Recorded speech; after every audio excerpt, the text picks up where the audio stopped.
एक इंसान में ज्ञान के साथ साथ शील का होना भी जरूरी है। बिना शील के जीवन का कोई मूल नहीं। ऐसी थी तथागत बुद्ध की धारणा। पुराने समय में जब तथागत बुद्ध सावत्थी में विहार कर रहे थे, उस समय भिक्खु संघ में पट्टिसेन नाम का एक वृद्ध भिक्खु भी था जो स्वभाव से मंदबुद्धि था। भिक्खु पट्टिसेन एक भी गाथा, एक भी देशना याद नहीं कर पाता था, जिसकी वजह से संघ में सभी भिक्खु भिक्खुनियां उसका मजाक बनाते थे। वे उसे मंदबुद्धि कहते थे। जब तथागत बुद्ध को यह बात पता चली तो उन्हें भिक्खु पट्टिसेन पर दया आई और तथागत बुद्ध ने 500 भिक्खुओं को आदेश दिया कि तुम हर दिन इसे उपदेश दोगे। उन्होंने हर दिन भिक्खु पट्टिसेन को देशना देनी शुरू की, लेकिन 3 साल बाद भी वह एक भी गाथा, एक भी देशना याद नहीं कर पाया। तब वहाँ सावत्ती में रहने वाले सभी भिक्खु भिक्खुनियां, उपासक उपासिकाएं उसकी मंदबुद्धि का मजाक बनाने लगे। वे उसकी अज्ञानता पर हंसने लगे। तब तथागत ने उस भिक्खु को अपने पास बुलाया और ये उपदेश दिया, जो वाणी से शांत है, जो विचारों से शांत है, जो अपने शरीर से किसी भी जीव को दुख नहीं पहुंचाता, जो इंसान इस तरह जीवन जीता है वही इंसान निर्वाण प्राप्त करता है। तब तथागत की करुणा से प्रभावित होने पर वृद्ध भिक्खु पट्टिसेन ने अपने मन को मुक्त अनुभव किया और उसने उस गाथा को एक बार दोहराया। तथागत बुद्ध ने उससे आगे कहा, हे वृद्ध, अब तुम केवल एक गाथा दोहरा सकते हो और लोग इसे जानते हैं। अभी भी लोग तुम्हारा मजाक उड़ाएंगे, इसलिए मैं अब तुम्हें इस गाथा का अर्थ समझाता हूँ, तुम ध्यान से सुनो।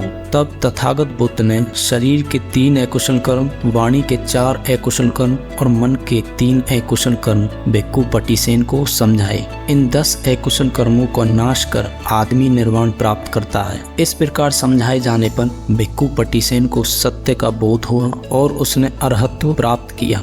उस समय विहार में 500 भिक्खुनियां रह रही थी। उनमें से एक भिक्खुनी बुद्ध के पास इस प्रार्थना के साथ आई कि वे किसी भिक्खु को उन्हें धम्मोपदेश के लिए भेजें। उनकी प्रार्थना पर तथागत बुद्ध ने वृद्ध पट्टिसेन को ही उन्हें धम्मोपदेश देने के उद्देश्य से भेजना चाहा। जब उन भिक्खुनियों को इस बात का पता चला तो वे सभी हंसने लगी। उन्होंने तय किया कि दूसरे दिन वृद्ध पट्टिसेन के आने पर वे गाथा का उल्टा उच्चारण कर उसका मजाक बनाएंगी। दूसरे दिन जब वृद्ध पट्टिसेन आया तो छोटी बड़ी सभी भिक्खुनियों ने उसका अभिवादन किया और इसके बाद वे आपस में एक दूसरे को देखकर मुस्कुराने लगी। तब बैठने पर उन्होंने वृद्ध पट्टिसेन को भोजन कराया। फिर उन्होंने भिक्खु पट्टिसेन से प्रवचन आरंभ करने के लिए प्रार्थना की। उनकी प्रार्थना करने पर भिक्खु पट्टिसेन ने ऊंचे धम्मासन से उतरकर नीचे स्थान ग्रहण किया और अपना प्रवचन आरंभ किया। मेरा ज्ञान बहुत कम है, मैं केवल एक गाथा जानता हूँ, मैं वही दोहराऊंगा और उसका अर्थ समझाऊंगा। तुम ध्यान से सुनकर उसके अर्थ को धारण करो।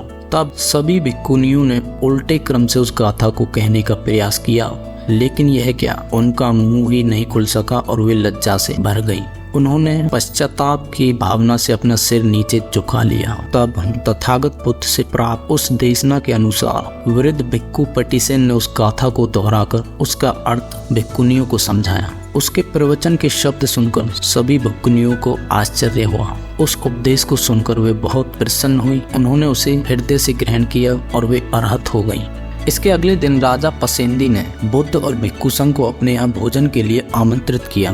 तथागत बुद्ध ने भिक्खु पट्टिसेन की उन्नति स्थिति को पहचान उसे अपना भिक्खा पात्र लेकर पीछे पीछे चलने के लिए कहा। लेकिन जब वे राजमहल के द्वार पर पहुंचे तो द्वारपाल ने वृद्ध पट्टिसेन को अंदर जाने से रोक दिया और बोला, जो भिक्खु एक गाथा जानता है हमें उसका आतिथ्य नहीं करना है। तुम्हारे जैसे सामान्य जनों के लिए यह स्थान नहीं है, अपने से श्रेष्ठतर लोगों को रास्ता दो। तब भिक्खु पट्टिसेन दरवाजे के बाहर ही बैठ गए। अब तथागत बुद्ध आसन पर विराजमान हुए। उन्होंने हाथ धोए, लेकिन यह क्या, भिक्खा पात्र लिए भिक्खु पट्टिसेन का हाथ महल के अंदर चला आ रहा था। तब राजा, मंत्री और अन्य उपस्थित जन यह नजारा देखकर चकित हो गए और बोले, यह कौन है? इस पर तथागत ने कहा, यह भिक्खु पट्टिसेन है। इसने अभी अभी अरहत्व प्राप्त किया है। मैंने इसे अपना भिक्खा पात्र लेकर पीछे पीछे आने के लिए कहा था, लेकिन द्वारपाल ने इसे अंदर नहीं आने दिया। तब पट्टिसेन को प्रवेश मिला और वह भी अंदर संघ में आकर सम्मिलित हो गया। राजा पसेंदी बुद्ध की ओर देखते हुए बोले, मैंने सुना है कि इस भिक्खु पट्टिसेन में बहुत कम योग्यता है। यह केवल एक ही गाथा जानता है, तब उसे बोधि कैसे प्राप्त हो गई? तथागत ने कहा, ज्ञान अधिक ना भी हो लेकिन शील मुख्य वस्तु है, शील का होना जरूरी है। भिक्खु पट्टिसेन ने एक गाथा को अच्छी तरह समझ लिया है। इसका शरीर, वाणी और विचार पूर्ण रूप से शांत हो गए हैं। यदि किसी आदमी के पास ज्ञान ज्यादा ना भी हो किंतु उसका आचरण उसके अनुसार नहीं है तो फिर यह सारा ज्ञान उस आदमी का विनाश होने से नहीं बचा सकता। तो ऐसे ज्ञान का क्या लाभ है? चाहे कोई आदमी 1000 गाथाओं का वाचन करे, लेकिन यदि वह उन गाथाओं के अर्थ को नहीं समझा पाता तो उसका वह सब वाचन किसी भी ठीक से समझी गई एक गाथा के वाचन के समान भी नहीं है, जिसे सुनकर मन शांत होता है। बिना समझे हजारों शब्दों के उच्चारण से भी क्या लाभ, लेकिन एक शब्द का सुनना, समझना और आचरण करना मोक्ष लाभ प्रदान करता है। एक आदमी अनेक ग्रंथों का वाचन कर सकता है, लेकिन यदि वह उन्हें समझा नहीं सकता तो उसके वचन से क्या लाभ। धम्म के एक ही पद को जानना और तदनुसार चलना श्रेष्ठ ज्ञान का मार्ग है। इन शब्दों को सुनकर वहाँ उपस्थित 200 भिक्खु, राजा और उसके मंत्रीगण सभी प्रसन्न हो उठे। नमो बुद्धाय।